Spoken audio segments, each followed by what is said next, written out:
मनोज जरांगे यांच्या नेतृत्वाखाली मराठा आरक्षणासाठी अंतरवाली सराटी ते मुंबई अशी पदयात्रा काढण्यात येते आणि ही पदयात्रा आज लोणावळ्याहून दुपारी नवी मुंबईमध्ये दाखल होईल। नवी मुंबईमध्ये कृषी उत्पन्न बाजार समितीमध्ये मोर्चा धडकल्यानंतर या ठिकाणी सभा होणार असून या वाशी मार्केटमध्ये जरांगे यांचा मुक्काम असेल। कायदा आणि सुव्यवस्थेची परिस्थिती निर्माण होणार नाही आणि शहरातील रस्ते अडवले जाणार नाहीत याची खात्री करण्यासाठी आवश्यक ती कारवाई करण्याचा अधिकार सरकारला असल्याचं खंडपीठाने स्पष्ट केलं। त्या पार्श्वभूमीवर राज्य सरकारकडून आज उच्चस्तरीय अधिकाऱ्यांची बैठक बोलावण्यात आली आहे। मनोज जरांगे यांच्या मोर्चाच्या पार्श्वभूमीवर या बैठकीमध्ये चर्चा होण्याची शक्यता आहे। ओबीसी आरक्षण टिकवायचं असल्यास वंचित बहुजन आघाडीला मतदान करा असं अप्रत्यक्षरित्या आव्हान प्रकाश आंबेडकर यांनी धाराशिव येथील ओबीसी आरक्षण मेळाव्यात केलंय। जो पक्ष आरक्षणवादी आहे आणि जो पक्ष 12 ते 13 खासदारकीचे उमेदवार ओबीसी मधून देईल त्यालाच मतदान करा म्हणजेच ओबीसी आरक्षण टिकेल असा सल्ला देखील प्रकाश आंबेडकर यांनी थेट ओबीसी मेळाव्यातच दिलाय। मुंबईच्या माजी महापौर किशोरी पेडणेकर यांना ईडीने समन्स बजावलाय। कोरोना काळातील कथित बॉडी बॅग घोटाळ्याप्रकरणी हा समन्स असून पेडणेकर यांना आज चौकशीसाठी हजर राहण्याची नोटीस बजावण्यात आली आहे। रोहित पवारांच्या ईडी चौकशीवरून सरकारवर टीका करणाऱ्यांवर गुलाबराव पाटलांनी प्रत्युत्तर दिले। ईडी चौकशी ही सरकार करत नसून त्यासाठी एक स्वतंत्र यंत्रणा आहे अशी खोचक टीका गुलाबराव पाटील यांनी केली आहे। लोकसभा निवडणुकीच्या पार्श्वभूमीवर महाविकास आघाडीची आज बैठक होणार आहे। मुंबईतल्या ट्रायडंट हॉटेलमध्ये बैठकीचं आयोजन करण्यात आलं असून जागा वाटपासंदर्भात मुंबईतल्या बैठकीत चर्चा होणार असल्याचं सांगण्यात येत आहे। त्यामुळे आज दिवसभर आघाडीच्या नेत्यांमध्ये वाटाघाटी होतील आणि या बैठकीसाठी वंचित बहुजन आघाडी आणि डाव्या पक्षांना देखील निमंत्रित करण्यात आले।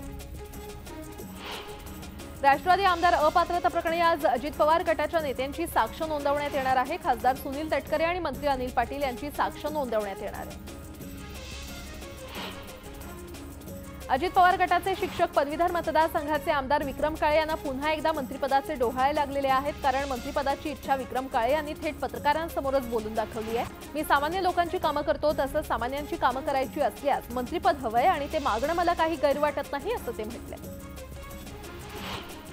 काहीही झालं तरी झुकणार नाही असा निर्धार राष्ट्रवादी काँग्रेसच्या शरद पवार गटाचे आमदार रोहित पवार यांनी व्यक्त केलेला आहे। रोहित पवार यांची बारामती अॅग्रो प्रकरणी ईडीकडून चौकशी करण्यात आली।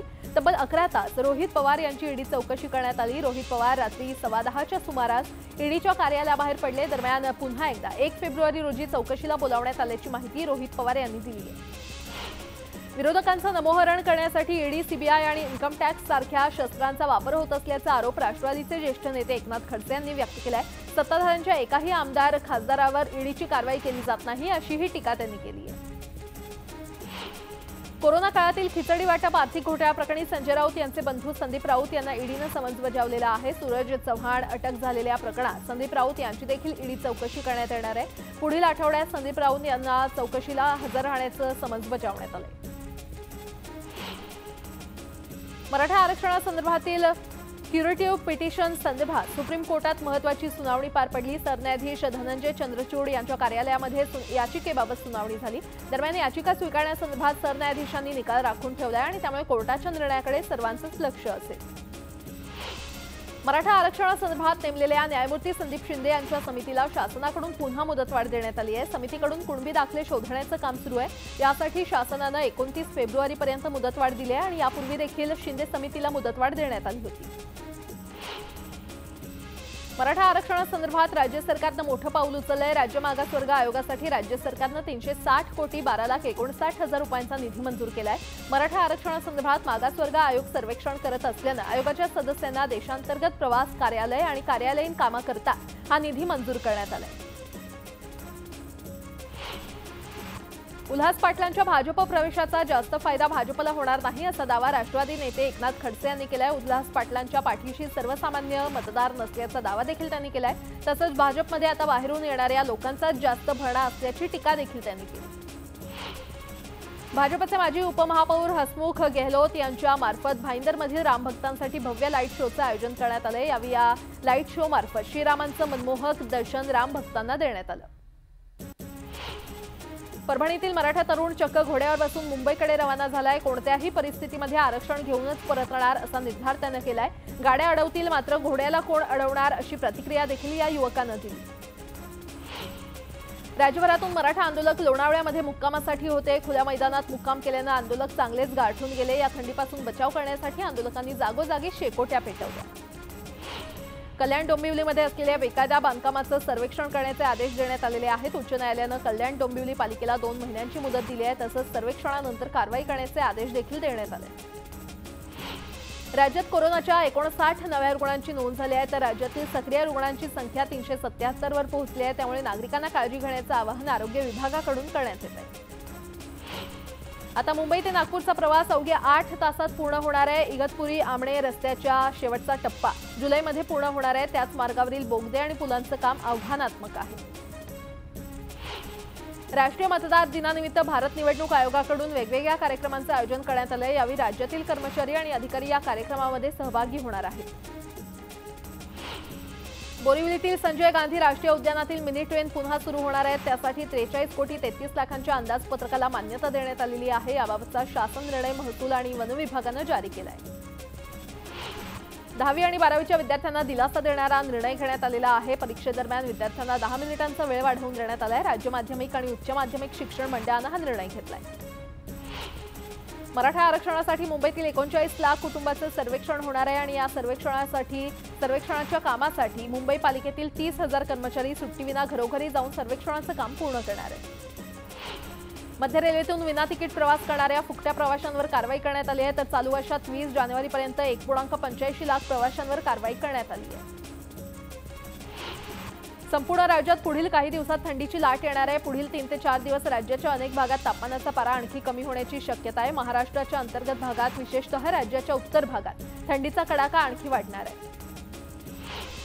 2 मित्रांनी एकत्र व्यवसाय करण्याचा निर्णय घेतला, मात्र दोघं दारूच्या नशेत असताना झालेल्या क्षुल्लक कारणामुळे एका मित्रानंच दुसऱ्या मित्राचा खून केलाय। आरोपीचा शोध अजूनही सुरू आहे। आणि आता एक मोठी बातमी समोर येते। नागपूरमध्ये कार चालकाने एका व्यक्तीला बोनेटवरून फरफटत नेल्याचा प्रकार घडलाय। शहराच्या नरेंद्रनगर भागात कार चालकानं दुचाकीला धडक दिली आणि यानंतर जाब विचारण्यासाठी गेलेल्या दुचाकी स्वाराला कार चालकाने चक्क 3 किलोमीटरपर्यंत फरफटत नेलं। या प्रकरणी अद्याप पोलिसात तक्रार दाखल झालेली नाही, मात्र भर रस्त्यावर हा प्रकार सुरू होता। आणि या संदर्भात अधिक माहिती देत आहेत आमचे प्रतिनिधी उदय तिमांडे आपल्यासोबत जोडले गेलेले आहेत। उदय, काय नेमका प्रकार? खरं तर हा सगळा व्हिडिओ पाहिल्यानंतर अंगावर अक्षरशः शहारा उभा होईल असा हा सगळा व्हिडिओ आहे। कारण नरेंद्रनगर च्या सिग्नलवर थांबलेल्या दुचाकी स्वाराला जे आहे ते मागून येणाऱ्या कार चालकांना धडक दिली। ही धडक दिल्यानंतर तो दुचाकी स्वार खाली पडला आणि तो उठत असताना त्यांनी कार चालकाला का अपघात केला याची विचारणा करत असताना जे आहे ते कार चालकानं जबरदस्तीने त्याच्यावर गाडी चालवण्याचा प्रयत्न केला। त्यावेळी दुचाकी स्वारानं स्वतःचा बचाव करण्याकरिता बोनटवर चढला।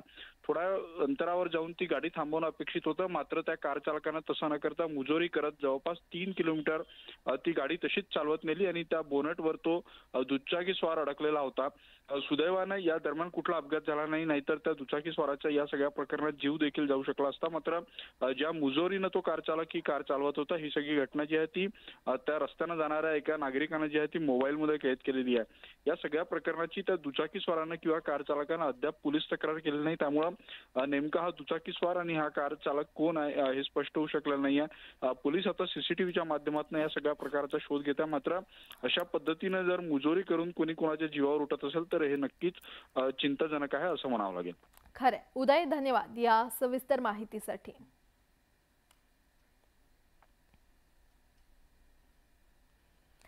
आणि आता पुन्हा एकदा बातम्या पाहूयात वेगवान स्वरूपात।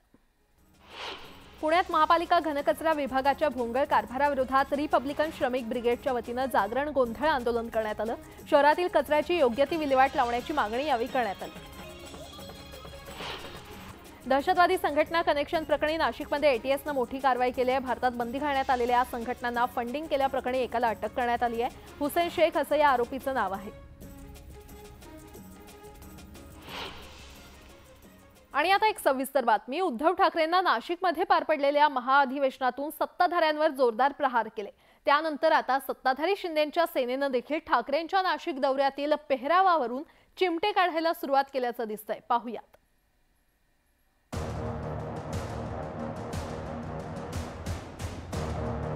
22 आणि 23 जानेवारीला उद्धव ठाकरेंनी नाशिक दौरा करत जोरदार शक्ती प्रदर्शन केलं। 22 जानेवारीला काळाराम मंदिर आणि गोदावरी तीरी झालेल्या महाआरतीत ठाकरेंनी आमदार, खासदार आणि हजारो कार्यकर्त्यांसह सहकुटुंब हजेरी लावली। ठाकरेंनी या नाशिक दौऱ्यातून सत्ताधारी भाजप आणि शिंदेंच्या शिवसेनेवर जोरदार प्रहार केला। हे बीजेपी म्हणजे भेकड जनता पार्टी नाव ठेवा आता, भेकड जनता पार्टी भेकडांची पार्टी आहे। एक तर स्वतःमध्ये कर्तृत्व नाही, नेता तर कोणी देऊच शकत नाही, भाकड तर आहातच पण भेकड सुद्धा आहात। आणि म्हणे आम्ही हिंदुत्ववादी, हे असे भेकड हिंदू आजपर्यंत देशात झाले नाही आणि याच्या पुढे सुद्धा होणार नाहीत। उद्धव ठाकरेंच्या टीकेनंतर आता सत्ताधाऱ्यांनीही ठाकरेंच्या नाशिक दौऱ्यातील बारकाव्यांवर लक्ष केंद्रित केल्याचं दिसतंय। नाशिकचे पालकमंत्री असलेल्या दादा भुसेंनी तर ठाकरेंनी काळाराम मंदिरात घातलेल्या रुद्राक्षाच्या माळेवरूनच चिमटे काढायला सुरुवात केली आहे। रुद्राक्षांची माळ फक्त बाळासाहेबांनाच शोभून दिसते असं म्हणत भुसेंनी ठाकरेंवर हल्ला चढवला।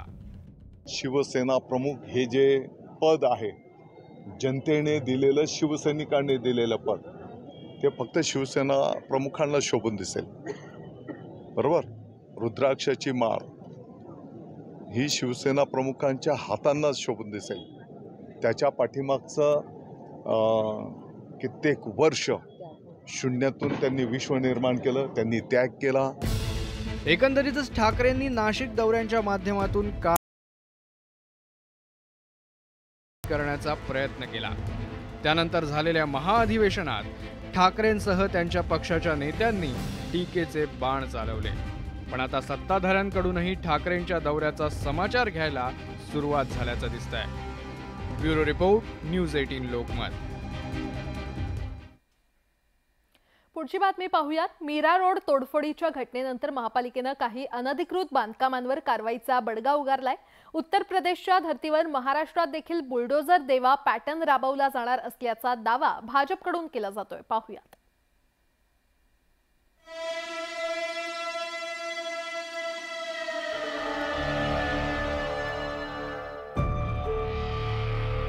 अयोध्येतील राम मंदिर उद्घाटनाच्या पूर्वसंध्येला मुंबईच्या मीरा रोड परिसरात वाहनांच्या तोडफोडीची घटना घडली होती। स्थानिक टोळक्यानंही तोडफोड केली। यानंतर पोलीस प्रशासन आणि महापालिका ॲक्शन मोडमध्ये आलं। तोडफोड करणाऱ्या आरोपींच्या अनधिकृत बांधकामांवर पालिकेनं कारवाईचा बडगा उगारला। पालिकेनं ते अनधिकृत बांधकाम तोडून टाकलं आणि या कारवाईच्या पार्श्वभूमीवर उत्तर प्रदेशातल्या योगी पॅटर्नची राज्यात चर्चा सुरू झाली। आमच्या महाराष्ट्रामध्ये बुलडोझर देवा नावाचं पॅटर्न आता सुरू झालेला आहे। जिथे जिथे हे जिहादी मस्ती करतील, लँड जिहादच्या निमित्ताने अतिक्रमण करतील, तिथे तिथे बुलडोझर देवा तुमच्या अतिक्रमणावर चालताना तुम्हाला दिसेल।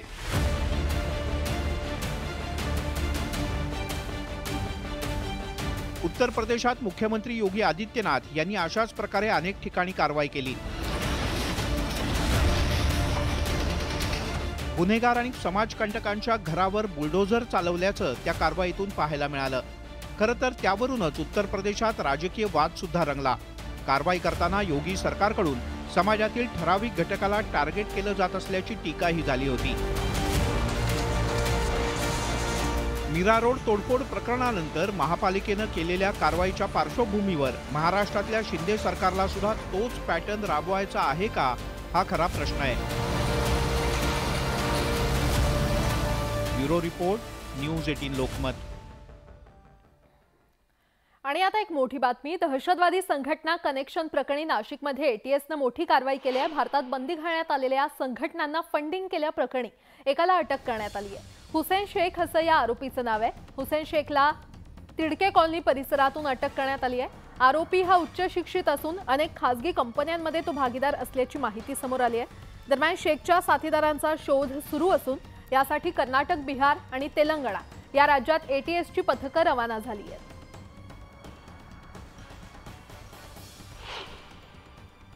आरोपीला काल रात्री 8:15 वाजता अटक करण्यात आली आणि त्या आरोपीला आज मेहरबान कोर्टासमोर हजर करण्यात आलं होतं। एटीएस पथकाकडून 14 दिवसांची पोलीस कस्टडी रिमांड मागण्यात आली कोर्टाने दोन्ही पक्षांचा युक्तिवाद ऐकून 31 जानेवारी 2024 पर्यंत या आरोपीला पोलीस कस्टडी सुनावलेली आहे. वर्ध्यातील नालवाडी परिसरात शेजारी राहणाऱ्या महिलेनं एका 12 वर्षीय बालकाला विहिरीत ढकलल्याची घटना घडली आहे. विहिरीला शेंदूर लावायला सांगत शेंदूर लावण्यासाठी वाकलेल्या बालकाला विहिरीत ढकलून महिलेनं पळ काढल्याचा खळबळजनक प्रकार घडलाय. नशीब बलवत्तर म्हणून मुलानं विहिरीतील दोरीचा आधार घेत स्वतःचा बचाव केला. या प्रकरणी वर्धा पोलिसांनी जादूटोणा विरोधी कायद्यान्वये महिलेवर गुन्हा दाखल केलाय.